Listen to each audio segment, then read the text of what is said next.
This is Screaming Lord Sutch. Let's talk artists you may not know, but you should know. Before Alice Cooper shocked the world and Ozzy Osbourne bit the head of a bat, there was another name who brought horror to rock and roll. A madman in leopard print who rose out of a coffin and screamed into the microphone. His name was Screaming Lord Sutch, and he was the original shock rocker. Born David Edward Sutch in 1940, he grew up obsessed with American rock and roll. Gene Vincent, Eddie Cochran, and especially Screaming Jay Hawkins, the wild man behind I Put a Spell on You. Sutch took Hawkins' theatricality and turned it into a full-blown horror show. By the early 1960s, he was fronting a band called the Savages, and every gig was like a haunted house. He'd jump out of coffins, wear fake blood, wave rubber axes, and howl about monsters and murderers. It was rock and roll meets hammer horror, long before Kiss or Alice Cooper ever existed. The Savages were a revolving door of future legends. Jimmy Page, Ritchie Blackmore, Jeff Beck, and even Nicky Hopkins all played in his band before they became icons. In 1963, Screaming Lord Sutch released his signature track, Jack the Ripper. It opens with the sound of footsteps echoing in a dark alley, followed by a chilling scream. The song didn't chart high, but it became a cult favorite, especially with kids who loved horror comics and monster movies. It was grimy, raw, and full of attitude, basically proto-garage rock with a knife in its hand. If you listen closely, you can hear the beginnings of everything that came later. The Cramps, Misfits, even Alice Cooper's early stuff. All of it owes something to the mix of rock and roll and horror that Sutch pioneered. He was a walking spectacle. When rock and roll stars started to take themselves too seriously in the late 60s, he went in the opposite direction. Pure chaos and comedy. He began running for British Parliament, founding the official monster raving loony party. He'd show up to political debates in top hats, leopard suits, and platform shoes. At first it was a parody of British politics, but somehow it became an actual political movement that still exists today. He even released an album in 1970 called Lord Sutch and Heavy Friends, featuring Jimmy Page, John Bonham, and Jeff Beck. Critics hated it. Rolling Stone called it the worst album ever made, but now it's a cult favorite because it's just so wild,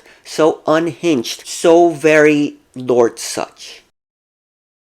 Sadly, his story ends on a darker note. Sutch suffered from depression for years and tragically took his own life in 1999. Even in death, though, his legend lives on. He never had a hit single, but his spirit echoes in every artist who ever mixed horror, humor, and rock and roll. He was a pioneer of theatrical rock. Without him, we might not have had Alice Cooper, Rob Zombie, or even Marilyn Manson. That's Screaming Lord Sutch, an artist you may not know, but you should definitely know.